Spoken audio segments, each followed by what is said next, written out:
All right, welcome.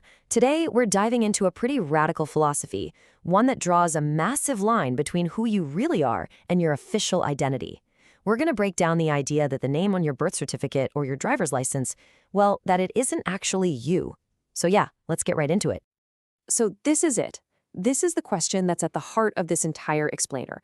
The philosophy we're looking at today argues that the identity you use for everything, bank accounts, documents, you name it, isn't the real you at all.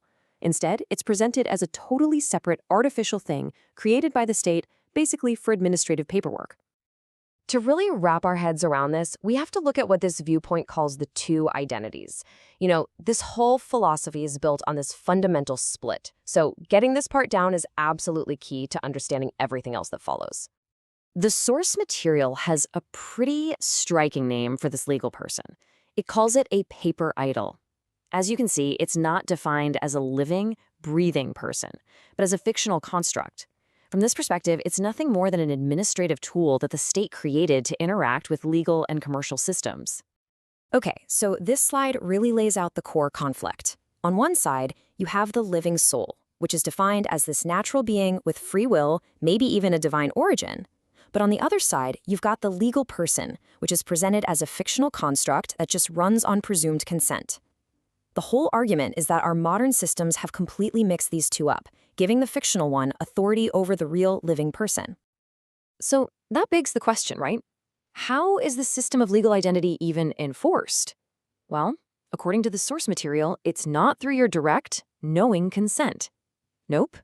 Instead, it relies on a really powerful legal tool that this philosophy says is totally illegitimate: presumption.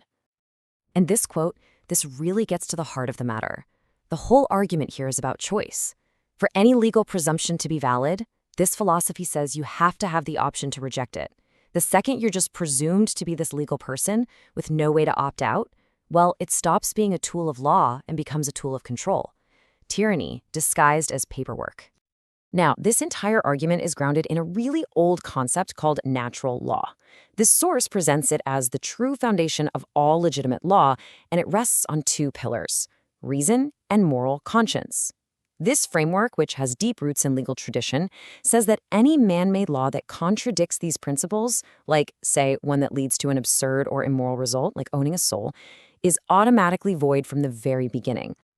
So where did a system like this even come from? Well, the source material lays out a very specific historical narrative. It points to a chain of events stretching back centuries that it claims built the legal and financial architecture for this exact system of control. Okay, let's just walk through this historical timeline that the source presents. It's quite a story. It all starts back in 1213 with the claim that King John of England handed his entire kingdom over to the Pope. Then it jumps to 1302 with the papal bull called Unum Sanctum, which supposedly claimed ownership over all souls. Next up is the 1666 Cestui Que Vie Act, which we'll get to in just a second. And finally, the theory wraps up by saying that since 1933, a system of trusts has been created at birth, locking every person into this ancient framework. Right, so a central piece of this whole historical puzzle is the Cestui Que Vie Trust. The argument here is that this 17th century law created a wild legal fiction where people are presumed to be lost at sea or legally dead. And this, the theory claims, is what allows the state to step in and act as a trustee, basically administering their estate, which is interpreted as their legal person, their property, and maybe even their soul. And then the theory zooms out, way out, to a global scale. It describes what it calls a threefold corporate empire. It suggests that 3 city-states are all working together. Vatican City is said to handle the spiritual and legal domains, the City of London controls the financial system, and Washington, D.C. manages the military power. In this view, they form this interlocking system of global control. Okay, so after laying out this incredibly complex problem, the source material pivots to a very, very detailed solution. It actually outlines a specific, step-by-step process that's designed to legally reclaim your status as a living soul, totally separate from that legal person. The whole idea here is to create an undeniable legal record of your sovereign standing. So this isn't just some philosophical statement you make. No, it's a super meticulous paperwork process designed to challenge the state's presumptions from within its own administrative system.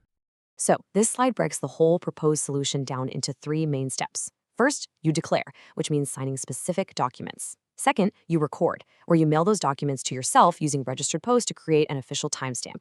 And third, you publish, which means sending copies out to government agencies and maybe even publishing a notice to make a public record. Now here's a really fascinating part of this process, the use of 2 living witnesses. Instead of going to a state-approved notary, this method requires 2 adults who've known you for more than 7 years. Their whole job is to act as private verifiers, confirming your identity as a living soul, completely outside the state's official system. So what about the paperwork itself? Well, the foundational package is called Envelope 1, and it contains these 10 core documents. And believe me, each one is designed to do a very specific legal job in this framework, from canceling any power of attorney you might have given away, to declaring your political status and officially expatriating from the corporate system. It is a really comprehensive set of legal tools. And the level of detail here is just incredible. The guide hammers home that getting the procedure exactly right is crucial. For example, it says the declaration of political status has to be signed in purple ink. And that's not just for looks. In this system, tiny details like ink color carry very specific legal and symbolic meaning. It just shows how meticulous the whole thing is meant to be. So, we've seen the problem they lay out and the solution they propose. Let's bring it all back to the philosophical core of this whole thing, this clash between administrative fiction and living, breathing reality. This quote from the source material really just sums up the entire critique. The argument is that modern society has completely inverted its values, prioritizing the paper idol, that administrative fiction, over the actual living human being. It's presented as a kind of modern-day idolatry where the system itself, they claim, now worships the fiction and has forgotten the reality it was supposed to serve in the first place. And that really leaves us with this final question to think about. The source material we've gone through today, well, it presents a very detailed case for its own answer. But it's a question for all of us to reflect on. In this complex world we all have to navigate, when these carefully built systems of paper and law come face to face with the undeniable fact of a living, conscious person, which one should really hold the true authority?